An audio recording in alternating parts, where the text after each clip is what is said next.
राहुल के वोट चोर गद्दी छोड़ अभियान को लेकर महाराष्ट्र से बड़ी राजनीतिक प्रतिक्रिया आई है। कांग्रेस के प्रदेश अध्यक्ष नाना पटोले ने मीडिया के सवाल पर जवाब देते हुए कहा कि राहुल गांधी जनता के हक की लड़ाई लड़ रहे हैं और उनका अभियान कार्यकर्ताओं में नया उत्साह भर रहा है। उन्होंने आरोप लगाया कि जनता की आवाज को दबाया जा रहा है और राहुल गांधी का यह मिशन उसी सच्चाई को सामने ला रहा है। सियासत की राह में जब सच का दिया जलता है तो झूठ का हर पर्दा खुद ब खुद खुलता है। वोट चोर जितने भी गद्दी को संभाल लें, जनता का फैसला अवश्य आएगा। राहुल गांधी के इस अभियान से जहां कांग्रेस को नई सियासी हथियार मिले हैं, तो वहीं आने वाले दिनों में महाराष्ट्र की राजनीति और भी गर्मा सकती है।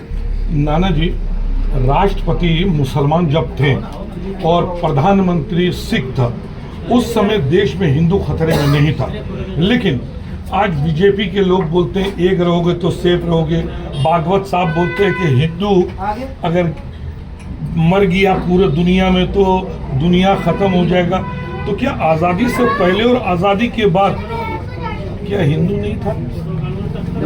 मोहन भागवत जी पहले 2 दिन पहले एक बार उनका स्टेटमेंट सुन रहा था कि देश के जितने भी लोग हैं कई जातीय धर्मों में उनका डीएनए एक है, ऐसा उन्होंने कहा। लेकिन मोहन भागवत जी अभी हिंदू खतरे में इस तरह की अगर बात करते हैं तो उनका भ्रम निराशा हुई है मोदी जी के बारे में कि वो हिंदू की रक्षा नहीं कर सकते। कहीं देश के कई राज्यों के मुख्यमंत्री हिंदू है, वो हिंदू की रक्षा कर नहीं सकते।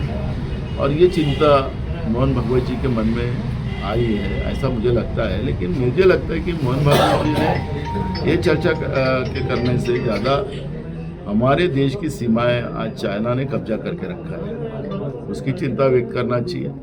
देश का किसान रोज आत्महत्या कर रहा है, रोज बर्बाद हो रहा है, उसकी चिंता करना चाहिए। देश में बेरोजगारी बड़े पैमाने में बढ़ती जा रही है, उसकी एक चिंता करना चाहिए। महंगाई बढ़ते जा रही है, उसकी चिंता करना चाहिए। और रुपया जिस तरह से गिरते जा रहा है, आज अभी 90 रुपये तक चले गया है, तो वही चिंता व्यक्त करना चाहिए, क्योंकि इसके परिणाम सब हिंदू समाज पे आने वाले हैं, इस देश के लोगों के ऊपर आने वाले हैं। ये चिंता मोहन भागवत जी ने व्यक्त करना चाहिए, ऐसा मुझे लगता है। अच्छा, जो राहुल गांधी जी जो आवाज़ हमेशा सच्चाई के लिए उठाता है विपक्ष के ओर से, तो उनको लेके 270 लोग ने जो स्टेटमेंट दे रहे हैं, जो लिख के दे रहे हैं, आपको ऐसा नहीं लगता कि सच्चाई के गले को दबा रहा है? सत्य परेशान हो सकता है, पराजित नहीं। और राहुल गांधी जी जो सत्य रख रहे हैं उसको कोई हरा नहीं सकते।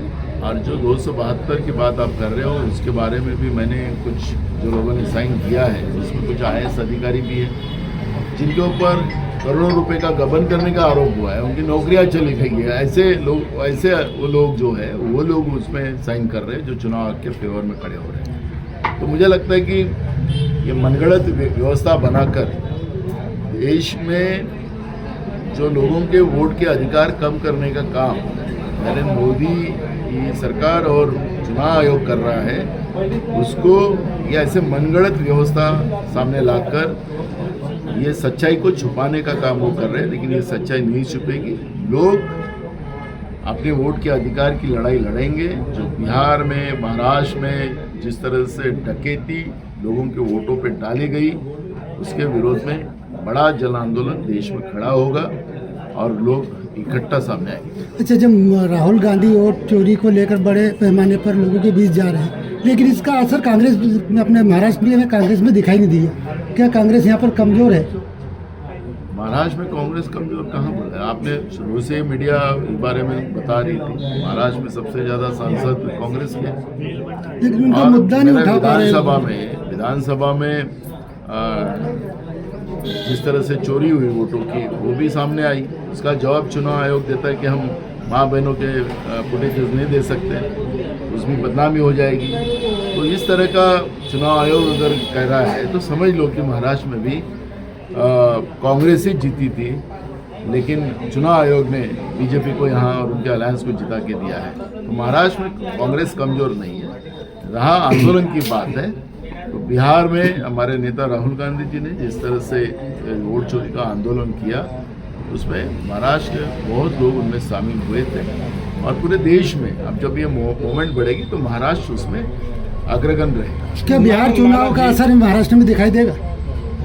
बिल्कुल दिखेगा, उसके असर पूरे देश में चले गए, लेकिन जब यह आंदोलन होगा उसमें महाराष्ट्र अग्रगण्य रहेगा। माना जी, एक लास्ट क्वेश्चन आपसे, इससे पहले आपके क्षेत्र में जो चुनाव हुआ विधायक का, उस समय भी आप थोड़ा ज्यादा विश्वास लोगों के ऊपर किए, अपने कार्यकर्ता और नेताओं के ऊपर में, लेकिन आज भंडारा जिले में हमारे मीडिया का सर्वे में जयश्री बोरकर सबसे आगे है, लेकिन आप ही के पार्टी के चंद लोग किसके साथ बैठे थे कल रात को, परसों किसके साथ बैठे थे, वो फुटेज है मेरे पास, और मैं ऐसे बात नहीं करता हूं। अगर ऐसे समय में अगर जयश्री बोरकर को लोग कमजोर करने चाहते तो वो तो कांग्रेस कमजोर हो रहा है, तो कांग्रेस में रह के और आपके गोद में बैठ के कांग्रेस के दाढ़ी नोच रहे हैं, तो उसके बारे में आप क्या बोल रहे हैं? देखो, आपके पास फुटेजेस हो तो आप मुझे दीजिए, ऐसे कोई बेईमान होंगे तो उनका तुरंत इलाज किया जाएगा, एक।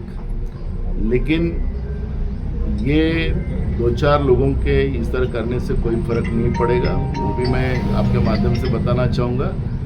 भंडारा शहर की जनता ने निर्णय ले लिया है कि यहाँ कांग्रेस को वोट करने का, कांग्रेस ही के समय में इस शहर का डेवलपमेंट हो सकता है, ये विश्वास भंडारा शहर की जनता के मन में है, और इसलिए मैंने कहा कि इसका कोई फर्क नहीं पड़ेगा। लेकिन आपके पास फुटेजेस तो आप मुझे दीजिए, मैं उनकी बहुत अच्छी दवा। मैं इलेक्शन के इंतजार कर रहा हूँ, उसके बाद न्यूज लगाऊंगा। पहले दीजिए। मैं न्यूज लगाऊंगा, तो आपको भी मालूम है 4-5 लोग कौन है क्या है। भाई, इलाज चालू हो गया हमारा, लेकिन आपके पास और 2 बड़े नेता के साथ डेली उन लोग का बैठक है, डेली लोग को ये करे और आप बोलते हैं एक बार मेरे को फुटेजेस दीजिए आपके पास, तो थोड़ा पुरावा हो जाएगा हमारे पास। भंडारा महाराष्ट्र से धमपाल मेश्राम की रिपोर्ट, TV1 इंडिया न्यूज।